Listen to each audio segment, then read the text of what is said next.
Ce soir, Kimi Räikkönen disputera sa toute première course en NASCAR Cup Series sur le circuit de Watkins Glen dans l'état de New York. Il partira de la 27e position, ce sera à 21h.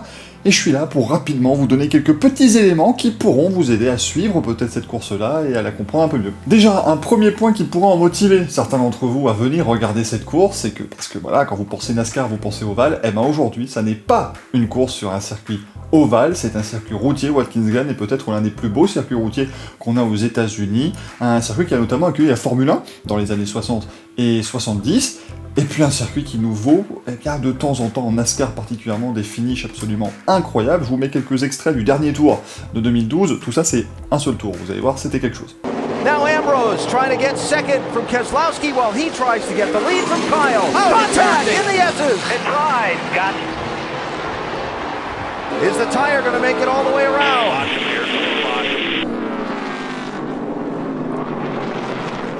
And will the 9 help him? Oh, everybody's in the grass. Could have been the race right there. We'll see. No, Keselowski's slower.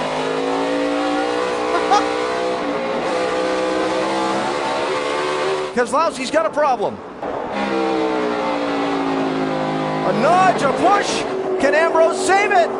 To the checkered flag. Who gets here first? Clear. Ambrose 9, Keselowski 2, final corner. Marcos Ambrose is going to win at Watkins Glen in a remarkable last lap turn of events. Kimi sera donc un petit peu plus dans son élément, comme ce sera notamment le cas aussi pour Daniil Kvyat, qui a déjà fait ses débuts en NASCAR le mois dernier du côté d'Indianapolis, ou encore Mike Rockenfeller, ancien vainqueur des 24 heures du Mans. On a 7 nationalités différentes représentées aujourd'hui dans le peloton, c'est un record en NASCAR, sport qui est traditionnellement extrêmement américain, vous le savez. La course de ce soir sera, comme toutes les autres courses de NASCAR, divisée en 3 segments, toutes sauf une en fait. Le Coca-Cola 600, qui est une course qui est la plus longue de l'année, a en fait 4 segments, mais c'est pas très important ici. Au bout des 20e et 40e tours, il y aura donc un drapeau jaune, et les points seront donnés aux 10 premiers à l'issue de ces 20e et 40e tours. C'est pas quelque chose qui intéresse Kimi, évidemment, puisque lui, de toute façon, il ne joue pas le championnat, il n'est là que pour une seule course. Le dernier run fera donc 50 tours, puisque la course en comportera au total 90. Et globalement, voilà, je vais pas dans les détails sur les segments, parce que finalement, celui qui passe le drapeau d'ami en tête au 90e tour, il gagne la course et basta, c'est pas très compliqué. La grande question que vous vous posez certainement, c'est bah ouais, mais t'es gentil Michael, mais s'il pleut aujourd'hui, et en plus il y a des chances, qu'est-ce qu'on fait?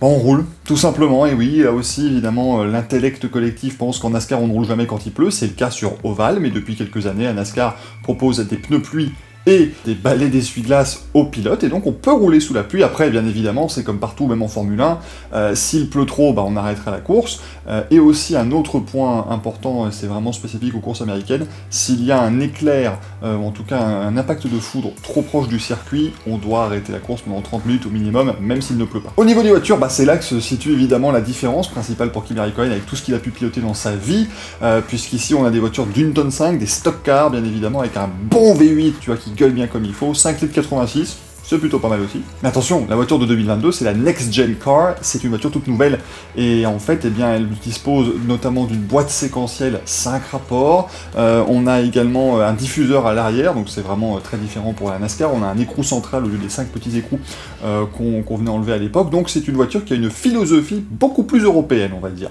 Ça reste tout de même un énorme défi pour Kimi Räikkönen, qui a pu quand même s'acclimater à cette nouvelle voiture lors d'une journée d'essai sur le Virginia International Raceway. Et puis juste avant, je vous dis que c'est différent de tout ce qu'il a pu piloter dans sa vie, et je vous ai un tout petit peu menti, voilà, je le reconnais. Là, c'est peut-être quelque chose que vous ne savez pas forcément, beaucoup de gens l'ont oublié, et en plus, si vous venez d'arriver en fait récemment en Formule 1, c'est que Kimi Räikkönen a eu une première retraite. En 2010 et 2011, il n'était pas en Formule 1, déjà, il est revenu en 2012, et pendant ces temps-là, il a roulé notamment en rallye, et surtout, il a fait 2 courses de NASCAR, c'était à Charlotte en 2011, d'abord une course en Truck Series, donc c'est une course de pick-up, et une course ensuite en Xfinity Series, qui est la deuxième division de la NASCAR derrière la Cup Series, et en plus, à l'époque, il avait fait ces 2 courses sur un ovale, donc vraiment un phénomène et tout un environnement qu'il découvrait absolument. C'est assez couillu à l'époque, on en avait fait des caisses, oui et non, mais beaucoup moins que ce qu'on fait pour ce week-end, où il fait quand même une course de Cup Series, c'est normal. Et le dernier point, que je veux signaler, c'est qu'il va donc faire ses débuts ici en Cup avec le Trackhouse Racing. C'est une équipe qui est toute jeune, elle a été créée en 2021, et elle a déjà remporté 3 courses même cette saison, 2 avec Ross Chastain dans la numéro 1, et une avec Daniel Suarez dans la numéro 99.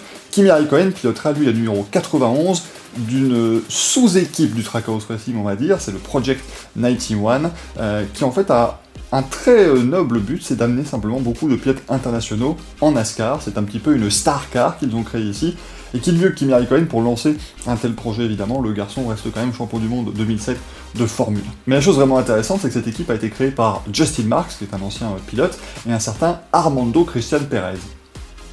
Oui, évidemment, dit comme ça, c'est pas très intéressant, mais si je vous dis que ce Armando Christian Perez, vous le connaissez parce que c'est le rappeur Pitbull, là, ça devient beaucoup mieux. On est dans un métaverse absolument incroyable. Kimi Räikkönen roule pour Pitbull. Vous pourrez ressortir cette anecdote dans votre prochain dîner mondain, évidemment. La course de Watkins Glen, c'est donc ce soir à 21h. Automoto la chaîne diffuse en direct en France toutes les courses, en tout cas la majorité des courses en direct, mais toute la saison est diffusée sur Automoto la chaîne, avec notamment Pat et Phil, 21h donc. Et comme d'habitude, voilà, c'est un petit peu comme pour Romain Grosjean IndyCar, je vous le dis ici, venez pour Kimi Räikkönen, restez pour un NASCAR, j'espère que ça va vous plaire, et j'espère que cette vidéo vous donne un petit peu envie de suivre cette course ce soir. À la prochaine les gars, ciao ciao.